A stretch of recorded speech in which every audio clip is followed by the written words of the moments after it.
When Patty, my wife, gave birth to our two children, Matthew and Lauren, I was right there. I was really pushing for all I could possibly do. Then they let me in to see Patty, and I really was exhausted, I can promise you that. That was a few years ago, I must admit, but the experience is still very vivid in my memory. But it's particularly vivid for my next guests, because they're three women who've all recently become mothers, and one at the moment is in foal, you might say, for the second time. Would you please welcome Kerry Q, Tracy Harvey, and our Olympic swimming champion, Lisa Curry. Welcome. Thank you, Bert. It's good to have you here.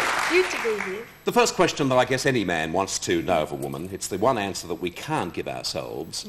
What's it like to be pregnant? Hang on, Bert, I'll just get a direct line on that. How are you liking it so far? Let me out, let me out. What about you, Kerry? Well, I jogged when I was pregnant. First time round, 9 months pregnant, I was out there jogging in a maternity tracksuit, and the gynaecologist thought he'd have to use sort of baseball mitts to deliver. But what I loved was passing middle-aged men while I was pregnant. You've got two children, haven't you? Yes, I have two, yes. How old are they? Well, 6 and 2 at the moment, yes. Oh, any more plans? Yes, maybe. Lisa, what was it like for you to be pregnant?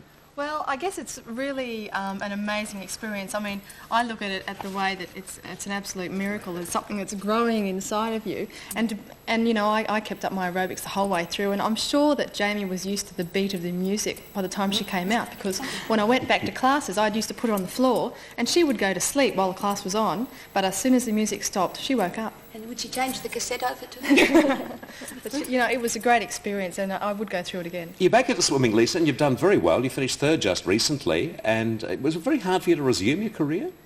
My swimming career, not really. I got back into training pretty well straight away after having Jamie, and I really had to swim just for fun because I was working down there for Uncle Toby's anyway. And you know, I just went extremely well, did my best time ever, got chosen in the Uncle Toby's Commonwealth Games squad, and now I have to make the decision about whether I want to swim or not. But I think after having Jamie, I mean, if you can get through childbirth, you can get through anything. Yeah. So they say. Absolutely. What do you reckon, girls? Yeah. So a couple of hours training a day is really nothing compared to what you have to go through.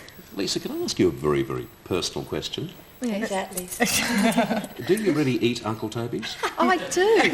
Oh, bull. I do. My favourite is chocolate chip. What's your favourite? I like the chocolate chip too, and also Good. particularly the other flavour, which is the plain. I like the plain. The plain one. Is there a plain Uncle Toby's?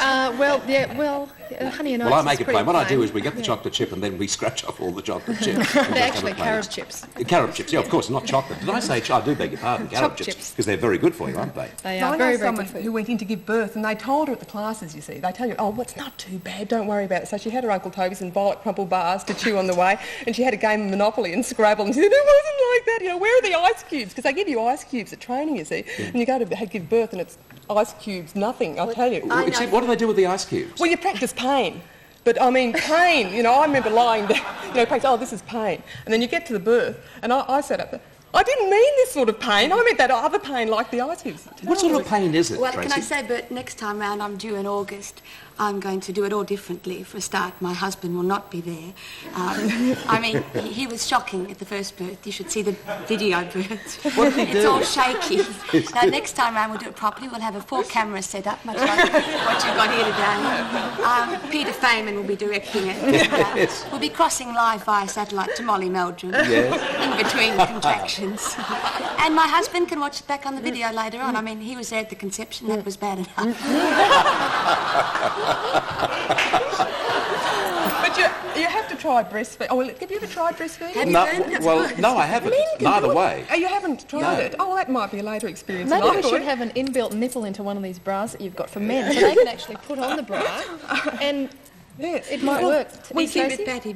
Well, the problem with breastfeeding, you see, is this, you get misled. I often write about this, that you get led. I saw all these pictures of mothers breastfeeding. They're like Madonna and China. They're all laying back there, and they brought me in this little bundle. You know, it's sort of a bunny rug with a head on it, and you sort of line it up there. And they said, all right, now start breastfeeding, and then all of a sudden you go. And the nurse says, I think he's attached, and it's like putting on a 7-pound leech. You know, they know how to suck. Well, can I say, I thought the breastfeeding was a breeze. It was weaning. Did you find that hard? weaning the baby, shaking him off after 6 years. I've just had enough. But I brought along, if you don't mind, Bert, a few of the aids that I use that might help some of the look, I'd love to see them. Thank you, Bert. Here we go. This first one was terrific. Give a close-up on it. It was terrific until he worked out the combination. Here we go, at least you can try that on the side. Actually, Grant would have liked this one because when I was breastfeeding, I actually had boobs, which was very exciting for my husband. So this would have been great. He couldn't get at them after a while. I've got this one. Sorry, Lisa. This is the next one, which was fine, except the baby was too young to read. No more. But if you find you're still breastfeeding and your baby's attending school or university, it could be very helpful. Right. Chuck that one away. This one wasn't bad, except it just made the baby laugh. There you go, Kerry. Oh, right, thank you. Try that on for size. But this one was a killer. This really got him off fast. There you go, Bert. Yes. You can take that home for packing. Good idea. You never know what you'll do with it. You are a practising Catholic. Tracy, the only comment I want to make is that with that bag you were carrying, I hope you didn't come in by bus. Oh, no. Ambulance. Girls, thanks very much indeed for being here. When's yours is due in August. I'll let you know, Bert. Yeah. You have no plans at the moment, No Kerry, do you? plans. Unplug your book quickly. Oh, Born to Whinge. Born to Whinge. Unreliable guide to parenting, though. And it's a very funny book. And Lisa, good luck in the resumption of your swimming career. I think the recent effort was just great, and the three of you have been great fun today. Thanks very much. Good on you, Lisa, Kerry and Tracy.